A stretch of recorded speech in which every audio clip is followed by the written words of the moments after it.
Dear friends, today I will read for you The Reflection written by Vignesh Subhash. So let's begin with the story. Why are you doing this to me? Please tell me. Please. A teenage boy asked in an exasperated voice. I can't stop it. It's all your fault.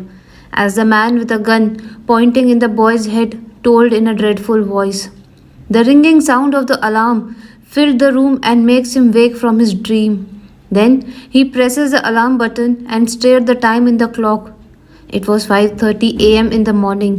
He tries to sleep for another half an hour by leaning back on the bed, but he can't. The dream he had in the sleep didn't let him sleep as he stares the ceiling, tries to remember the faces of the boy, but he can't picture the face.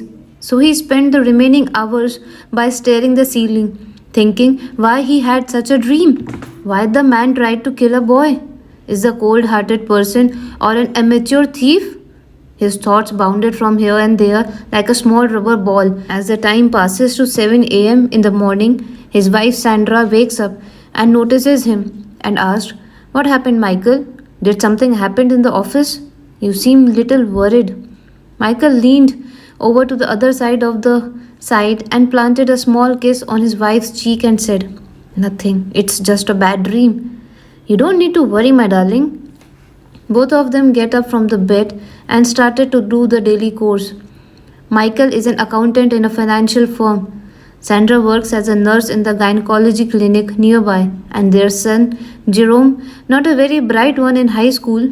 He is in the final year of a high school. Michael led a perfect life.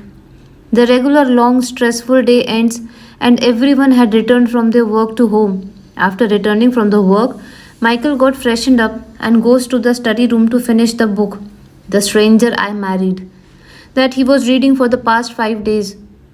He takes the book in his hands and started to read where he left yesterday. After 15 minutes, his wife approached the study room and took a key from the table. Moments later, she approached the room again and started to search in every place for something. Michael noticed that and asked her, What are you looking for, honey? Sandra replied, I'm looking for my key. Well, you took it from the table just now. As his voice fades when he looked at the table, that the key was still there. Sandra came near to the table and said, Yeah, it's here. But why did you tell that I already took the key from the table? Michael scratched his head and told, I don't know. I just feel like that I watched the moment earlier. Sandra replied, Well, that's maybe a deja vu then. Enough of reading, dear. The dinner is ready to come downstairs. Well, the dinner has finished and everyone went to the bedroom. But the incident in the study room bothered him. He can't accept it as a deja vu. He thinks about that so much. But he can't find someone that makes a sense. It's not a deja vu. Finally, he gave up the thought and went to sleep. The stressful day made him sleep like a little child. But the dream where the young boy who got killed by someone bothered him once again. This time the voice of both the boy and killed were got little clearer than yesterday. The voices in the dreams were sounded familiar, but he can't exactly tell whose voice is that. He can't sleep after the dream. The dream consumed his thought like a fire. He can't let that happen to his family. So he didn't tell anybody in his family about his dream. But the dreams and the deja vu haunted him more than a week.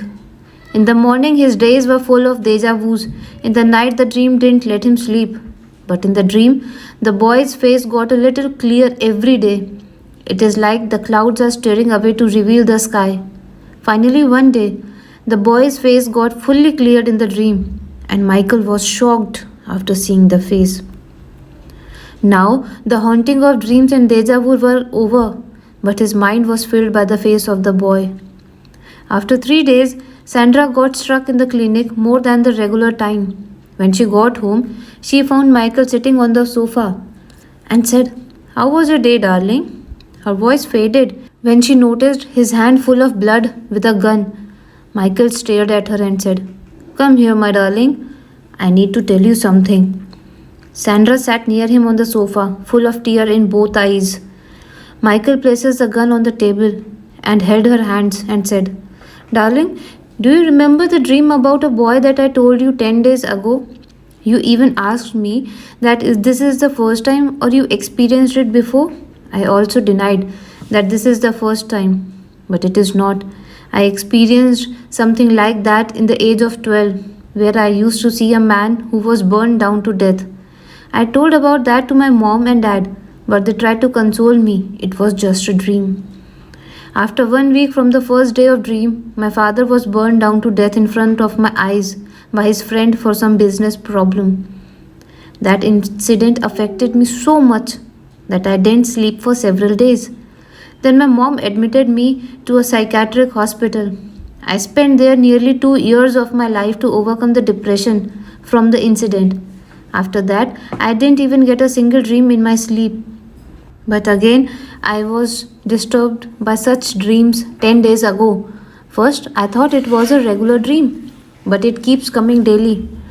Finally, one day, it got fully cleared that I can the young boy's face. When I saw the boy's face, it was our son.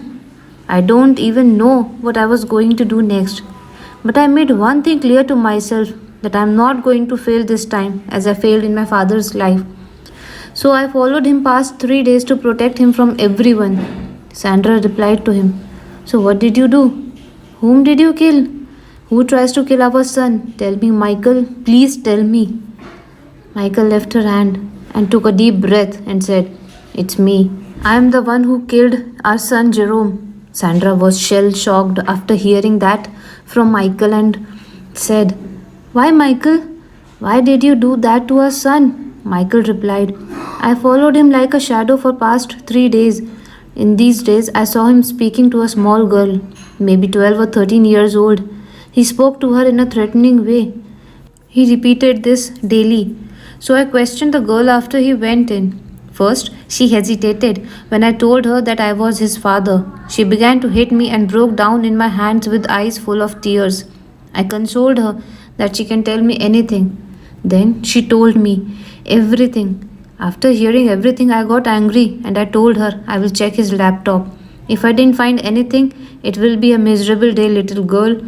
After coming home, I checked his laptop and I find the naked photos of the girl in his laptop that he used to threaten the girl for fucking her. So I made the dream come true. Yeah, I killed Jerome after knowing he's a predator. How can I leave him? How can I forgive him? Darling, tell me, how can I forgive him? Sandra asked. So what are you going to do now, Michael? Michael replied, I already called the police. They are on their way. I am going to turn myself in. Sandra asked, so what about me? What I am going to do after all this? Do you think I am going to bear the sin and guilt that you and your son left behind?